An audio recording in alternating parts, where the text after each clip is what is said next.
Level cross 2024 தியேட்டரில் வெளிவந்த ஒரு சைக்கோ த்ரில்லர் மலையாள மூவி. அமலா பால், சாரசிஸ், யுவசிஸ் மற்றும் அந்த படத்தில் நடிச்சிருக்காங்க.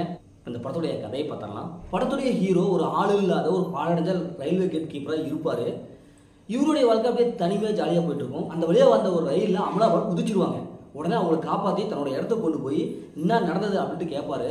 உடனே அமலாபால் தன்னுடைய சைக்கோ புருஷனால தான் இது மாதிரி நான் குதிச்சேன் அப்படின்ட்டு அவர் சொல்லிடுவார். இப்போ அமலாபால் நம்ம ஹீரோ, இவங்க ரெண்டு பேருக்கு சின்னதாக ஒரு லவ் ஏற்படும்.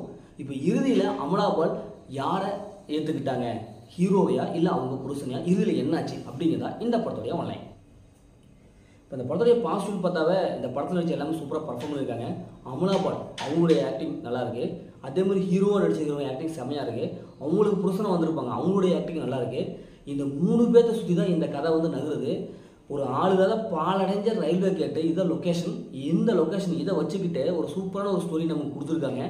3 கேரக்டர்களும் செம்மையாக சூப்பராக எழுதியிருக்காங்க. அதனால இவங்க 3 பேர்த்த ஃபாலோ பண்ணுறது ஈஸியாக இருக்குது. ஸ்க்ரீன் பிளே பொறுத்த வரைக்கும் ஃபர்ஸ்ட் ஹாஃப்லேருந்து கடைசி வரைக்கும் சூப்பராக கொண்டு போயிருக்காங்க.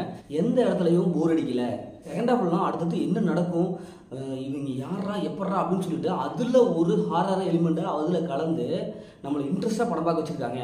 படத்தோடைய ரன்னிங் டைம் 1.5 மணி நேரம் தான். அதனால் வளவள குளவளா இல்லாமல் ஷார்ட் அண்ட் ஸ்வீட்லேயே முடிச்சிருக்காங்க. கிளைமேக்ஸ்லாம் சூப்பரான கிளைமேக்ஸ் கொடுத்துருக்காங்க. ஏன்னா இதே மாதிரி கதைகள் வந்து எத்தனையோ தமிழ் படங்கள் வந்திருக்கு. ஃபர்ஸ்ட் ஹாஃப் பார்க்கும்போது அப்படின்ட்டு அது மாதிரி தான் போகும் அப்படிங்கிறது தான் இருந்தது. ஆனால் செகண்ட் ஹாஃப் இந்த கிளைமேக்ஸ் நெருங்க படம் வேறு விதமான ஒரு கதைக்களத்தில் அப்படியே ட்ராக்கில் அப்படி போயிட்டுருக்கு. இந்த படத்தோடைய மைனஸ்ன்னு பார்த்தாவே ஃபர்ஸ்ட் ஹாஃப் தாங்க. ஏன்னா ஃபர்ஸ்ட் ஹாஃபில் தான் நம்ம பொறுமை ரொம்ப சொல்லிக்கிறாங்க.